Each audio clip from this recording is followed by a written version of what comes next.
สบายดีพี่น้องมัสกูทุกคนนะจ้ายามมื้อเช้าพี่น้องเลยสวยเขา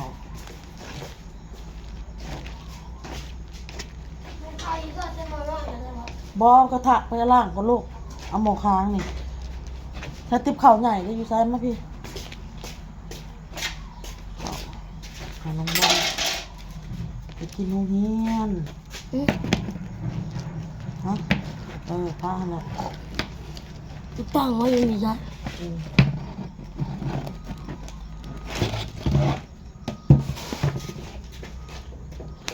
เอาโต้นอนพันตื่นแล้วพี่น้องเด้อถ้าเอาโต้นอนพันตื่น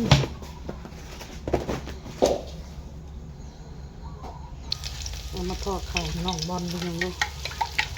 มาจากตัวซอยตัวน้ำพี่น้องเตรียมกับข้าวลูกไปกินโรงเรียน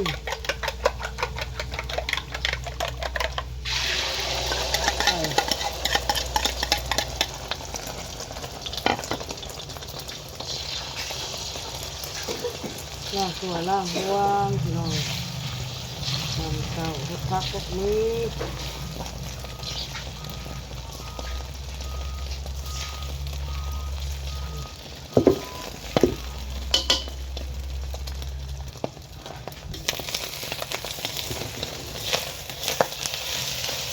โอ้ย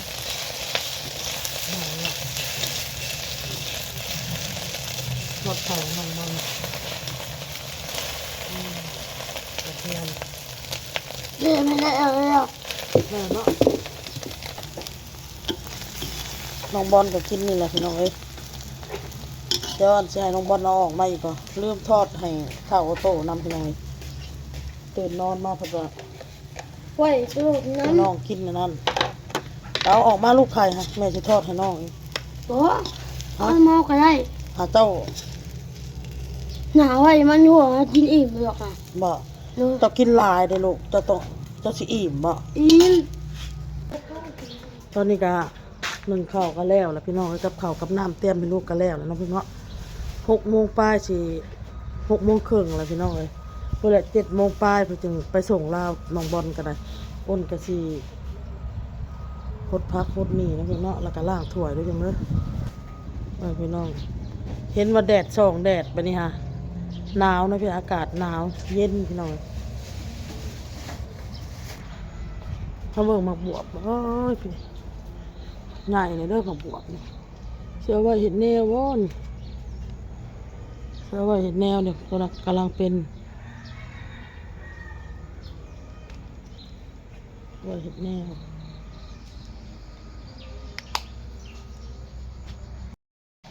สบายดีก่อนไหมสบายดีก่อนไหมตู้เบิ่งนะพี่น้องเห็ดดีๆเห็ดดีๆตู้2 มือบ่เห็ดบ่เห็ดบ่เห็ดทุกกันตู้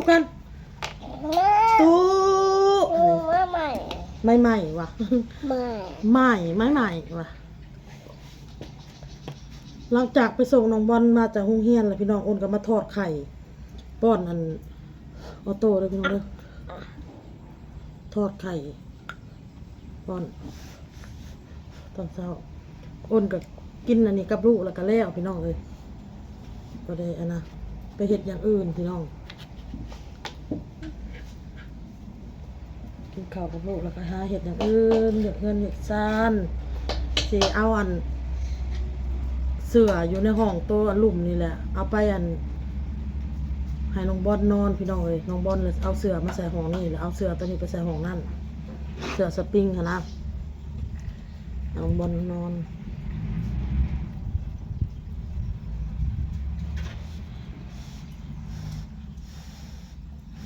มานี่อันนี้อ้ำไหม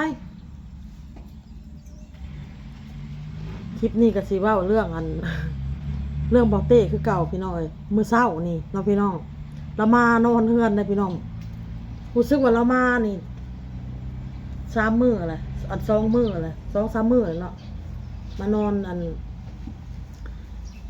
เรียนอันมื้อกันเมื่อคืนนี่อ้นก็ได้เว้าได้ลมได้ถามเลยแต่ว่าเราก็เมื่อยแล้วอยากนอนหั่นนะก็ถามว่าหักบ่แล้วว่าเราก็หักคอยเนาะพี่น้องเนาะหักคอยล่ะคือเฮ็ดแบบนี้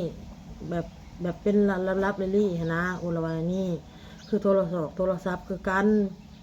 คือบ่ให้ข่อยจับแน่ข่อยก็อยากจับข่อยอยากเบิ่งหันเบิ่งนี้แล้วว่าโทรศัพท์เจ้าเด้ว่ะคือบ่อันนั้นซะอ้าวข่อยอยากเบิ่งโทรศัพท์เจ้าเด้ซะข่อยว่านี่นะพี่น้องอยากเบิ่งก็เบิ่งล่ะเราว่าข่อยก็กวดข่อยก็เบิ่งนั่นแหละโทรศัพท์เราน่ะก็บ่ได้นี่อันอีหยังหั่นนะมีแต่หมู่แต่คู่มีแต่หมู่แต่คู่เขาเนาะพี่น้องเนาะแน่เขาเสร็จกันในอันโทรศัพท์นะถึงสิเป็นWhatsApp บ่หรือว่า Messenger บ่หรือว่าเขาโทรกันติดต่อกันทางเบอร์เอาบ่หรือว่าเขาลบออกบ่เพราะว่าข่อยบ่มีความรู้ที่ว่าต้องมากู้ข้อมูลแบบเสียนะข่อยบ่มีความรู้ข่อยเฮ็ดบ่เป็นแบบสิมีแต่ว่าข่อยกวดเบิ่งแหละบ่เห็นเนาะเมื่อคืนนี่ข่อยสิมีไผข่อยก็เที่ยวมาคุมื้ออยู่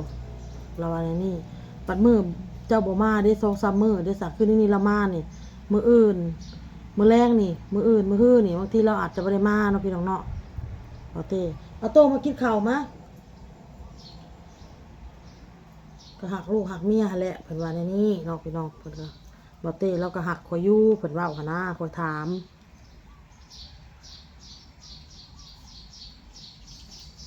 ก็หักเอาแล้วไปสิบ่หักก็กินฮอดแล้วลูกเมียเราว่าในนี้คันว่าเจ้ามีผู้แสบผู้สาวโอ้เจ้าจะมาเว้าเราว่าในนี้เรื่องผู้แสบผู้สาวมาหั่นนะบอกข่อยแน่คันมีก็บอกโลดบอกกันตรงๆบ่เป็นหยังข่อยว่าในนี้นะพี่น้องเจ้าอย่ามาหาเรื่องนะตัวนี้หาเจ้าอย่ามาเว้าเราว่าในนี้แหละก็สิมีไผบ่เราว่านี่แหละข่อยเมื่อยจากเฮ็ดเวียกมาเจ้ายังมาถามโศกข่อยอยู่เนาะเราว่าในนี้นะอันมันก็เริ่มสิแบบว่าผิดกันบัดนี้เฮาก็เลยต้องตัดปัญหาเฮาก็เลยย่าพี่น้องเพราะว่าเฮาได้ถามแล้วก็ว่าเราหักข่อยนะบ่เต้ค่ะแล้วมื้อเช้าพี่น้องตอนเช้า 4:00 นเช้าเนาะพี่น้องเนาะเพราะว่าเวลาห้องเฮานอนน่ะเฮาสิมอดไฟนะพี่น้องเนาะมอดไฟแล้วมันมืดห้องค่ะเล่าเลยลุกมาเลยแล้วเลยอันนั้นเล่นโทรศัพท์อยู่นะเพราะว่ารู้สึกแบบแสงหน้าจอโทรศัพท์หุ่งใส่หน้าแล้วอยู่แต่ว่าเราสินอนสดบางนั่นแหละน้องออโต้นอนกลางก็นอนขอบบางนี่เนาะพี่น้องเนาะแล้วเราสิลิ้นโทรศัพท์เราสินั่งอยู่ในบ่อนั้นตีนเตียงนะตีนเตียงทั้งหลุมเนาะนั่งก็ปกกินลิ้นโทรศัพท์เพิ่นสะเดิดตื่นพี่น้องเพราะว่าเพิ่นดึกอันนั้นตื่นอ้นนี่แหละอ้นผัดนั้นหูเมื่อขึ้นมาเพราะว่าเห็นนั่งสงบอยู่เนาะมันผัดมืดนะพี่น้องผัดจอโทรศัพท์ผัดพอแต่อันนั้นยังก่อพอแต่เห็นแบบว่าอันสลัวสลียนะ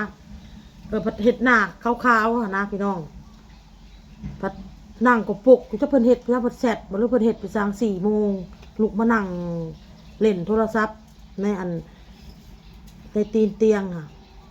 เพิ่นดิ้นข่อยเขาก็โอ้ยว่ะเขาก็ดิ้นพี่น้องมันก็โอ้ยว่ะเพิ่นตกใจ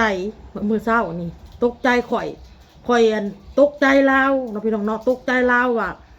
ลาวอันมานั่งเฮ็ดเล่นโทรศัพท์แล้วผัดมืดบัดนี้เพราะว่าข่อยบ่เคยเห็นเรามานั่งอันเล่นโทรศัพท์แบบนั้นนะคะเราสินี่แล้วก็นอนเล่นแบบสิ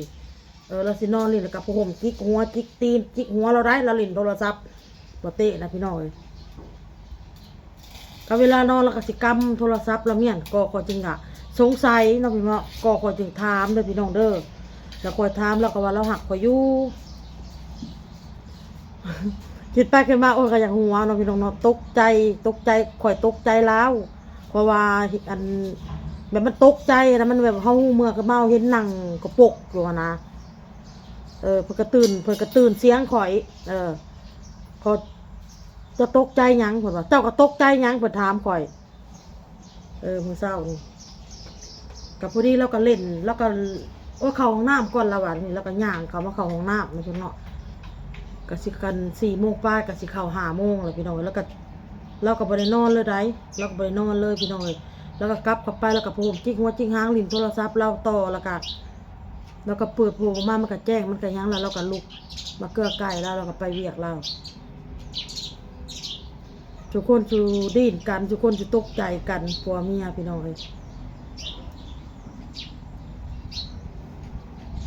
อ้นน่ะบ่แม่นหยังดอกพี่น้องเอ้ยบางทีอ้นน่ะอยากเซ่อๆอยู่บ่อยากส่อซนวุ่นวายหันนะแต่ว่าอย่าให้ฮู้หันนะแล้วอย่าให้ฮู้แล้วอย่าให้จับได้ก็ว่าอย่างนี้ขอยสิมีไปจะมาเว้าเรื่องผู้สาวนะอย่าหาเรื่องนะอย่าแต่ว่าอย่าให้ข่อยฮู้อย่าให้ข่อยจับได้ข่อยว่าข่อยบอกเพิ่นนะมันก็อาจจะมีพี่น้องเอ้ยอาจจะมีแบบว่าเวลาไปซุ่มไปแซวกับหมู่กับคู่เลยอาจจะมีหมู่คู่น่ะหรือว่ามีผู้แสบผู้สาวเขากินใกล้บ่หมู่คู่ก็อาจจะเยื่อใส่พอตามที่ข่อยไปกินนำหมู่ของเราเนาะพี่น้องเนาะอันคือข่อยปัดไปกระบอกเตะไปเสียนะแลหมู่ของเราน่ะบ่เอาเมียไปไปผู้เดียวบัดนี้นะเขาก็เยื่อใส่หมู่เราอันนี้เยื่อใส่ถ้าที่หมู่เราก็มีเมียมีลูก2แล้วแต่ว่าหมู่เขาก็เยื่อแต่ว่าเปาเต้ก็เยื่อคือกันหยอกนะหมู่เขาหยอกกันเยื่อกันเนาะพี่น้องเนาะขอเบอร์ได้แม่ขอเบอร์ได้แม่หานะตามที่อ้นเคยไปนั่งไปกินไปสั่งสรรค์น้ำเนาะพี่น้องเนาะมันมีข้อพิรุธหลายอย่างพี่น้องกับหนึ่งมานะหมู่คู่เราเป็นเพื่อนเพชรกันกับเราก็บ่อยากให้หมู่เป็นเพื่อนเนาะพี่น้องเนาะเราบอกก่อยว่าเราบ่เป็นเหตุโตที่ว่ายกเลิกเป็นเพื่อนกับหมู่นะแบบลบบักอีออกให้ค่อยแน่นี่บ่แม่นว่าบล็อกได้บ่บล็อกเขาแต่ว่ายกเลิกการเป็นเพื่อนกันนะยกเลิกการเป็นเพื่อนมันเริ่มแบบเอาตัวนั่นกับตัวนี้มาจับจูดกันมันก็เลยเกิดความสงสัยผู้เฮาเป็นเมียเนาะพี่น้องเนาะ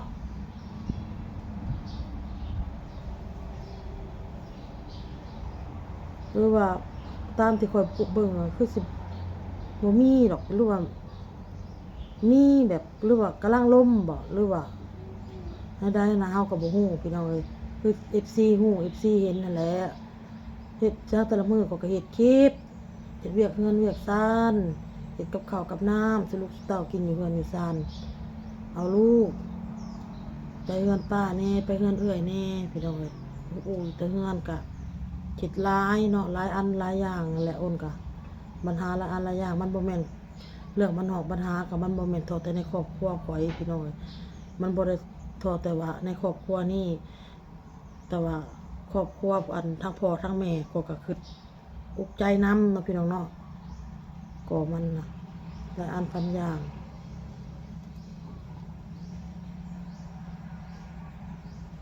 นั่นแหละมีแต่ว่าอีหยังสิเกิดก็เกิดอีหยังสิเป็นก็เป็นมีแต่รอติดตามพี่น้องเอ้ยขอบมุกขอบใจอ้นกับ FC มาจากกูสุคนนะพี่น้องเด้อทุกกำลังใจทุกคำคอมเมนต์พี่น้องที่เป็นคอมเมนต์มาเนาะพี่น้องเนาะขอบคุณ FC หลายๆอ้นก็ได้ที่อยู่เคียงข้างพี่น้องนี่แหละอ้นก็จักสิไปปรึกษาสิไปเว้าสิโทรหาแม่สิปรึกษากับพ่อกับแม่ก็บ่อยากให้พ่อแม่น่ะเพิ่นมารับฟังแบบอีหยังนำหั่นน่ะเพราะว่าเราก็เมื่อยแล้วเลี้ยงหลานเลี้ยงหันเลี้ยงนี่จักจะไปหาอยู่หากินแน่บ่อยากให้พ่อแม่คิดนำบ่อยากให้พ่อแม่อุกใจนะพี่น้องอ้นก็ได้เฮานี่อุกใจกะยามันนะเฮานี่แบกนั่นแบกนี่กะยามันแบบมีปัญหาหยังกะยามันแต่ว่าพ่อแม่นี่บ่อยากให้เพิ่นนั่นมีปัญหาหรือมาคิดอุกมุกอุกใจนำเฮาพ่อแม่น่ะคันเฮาปรึกษาเราก็บ่ได้ว่าหยังดอกพี่น้อยเราก็มีแต่ว่าอดเอากันเด้อเราเว้าหะสิสู้หาสิยากกันเด้อตอนนั้นละ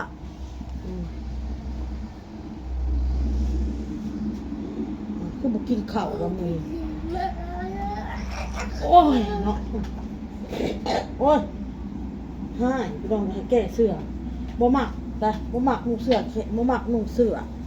มักแก้เอากินข้าวนี่เอาอ้ำ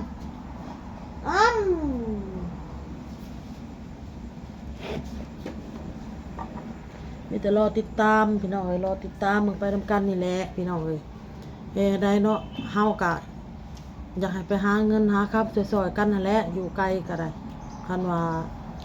ให้มีความซื่อสัตย์ต่อกันคันว่าไปหาเงินหาคำกับบ่แม่นหยังครอบครัวเฮากับบ่ได้แม่นว่าสิมีอันนี้ก็คือเรื่องเงินเรื่องซ่านนี่กับมีผู้ใหญ่เป็นเฮ็ดให้เฮาแล้วก็ต่อไปแล้วก็เฮาก็พากันสร้างกันษาวิทยาหน้าที่แล้วก็เก็บเงินเก็บคำที่อีหยังที่มันยังขาดเกินเงินในซ่านยังบ่มีก็ซื้อใส่เนาะพี่น้องเนาะ เปลี่ยนใหม่ลูกใหม่นั่งใหม่เริ่มต้นใหม่อันใดที่มันผิดพลาดกับปล่อยผ่านพี่น้องเลยอดฟันสู่นี่แหละพี่น้องเลยทุกสิ่งทุกอย่างมันหักสิผ่านไปเนาะพี่น้องเนาะบางทีก็โอ้ยหันดิแม่ฮะ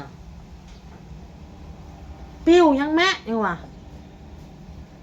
บัดบ่เห็นแม่ผัดแม่ห้องโทรศัพท์อยู่กับข้างพี่น้อยแต่มันเป็นอย่างอยู่กับข้างน้องบอลก็เฮ็ดกับข้าวให้ละกินเลิกโรงเรียนละกินข้าวอยู่นะเลยข้าวอยู่โรงเรียนเลยแต่ว่าตอนเที่ยงนี่อันข่อยสิไปอันนั้นอยู่พี่น้องไปเวียกอยู่มีนัดกับครูน้องบอลเด้อพี่น้องเด้อมีนัดกับครูน้องบอลสิไปกับครูน้องบอลไปเวียกไปทำธุระกัน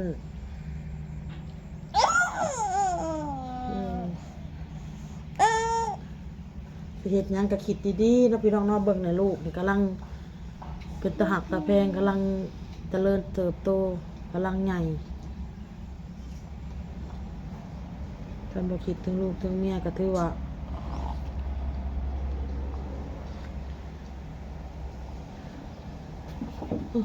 สว่างแล้วพี่น้องไอ้คนเฮาโอเคพี่น้องคลิปนี้อ้นก็ลาไปก่อนเด้อพี่น้องเด้อขอโทษขออภัยที่มานั่งจมนั่งเว้าแต่เรื่องแบบนี้พี่น้องเอ้ยขอเว้าหน่อยเด้อพี่น้องเด้ออ้นก็ขอเว้าขอระบายนำหน่อยเด้อพี่น้องมาจุกูจุกคนพอได้เว้าพอระบายแล้วก็พอได้ไปอ่านคอมเมนต์พี่น้องเอ้ยเห็น FC เพิ่นก็ให้กำลังใจหลายน้องอ้นเอ้ยเพิ่นก็ให้กำลังใจเฮาเลยพี่น้อง FC นะขอบมุกขอบใจผู้เป็นหักเป็นแพงเด้อพี่น้องเด้อจะขอให้ FC มาจุกูจุกคนมีสุขภาพร่างกายแข็งแรงเด้อมื้อนี้วันที่16ขอให้ถูกรางวัลที่1นะคะ FC ทุกคนเฮงๆรวยๆปังๆจ้าสบายดี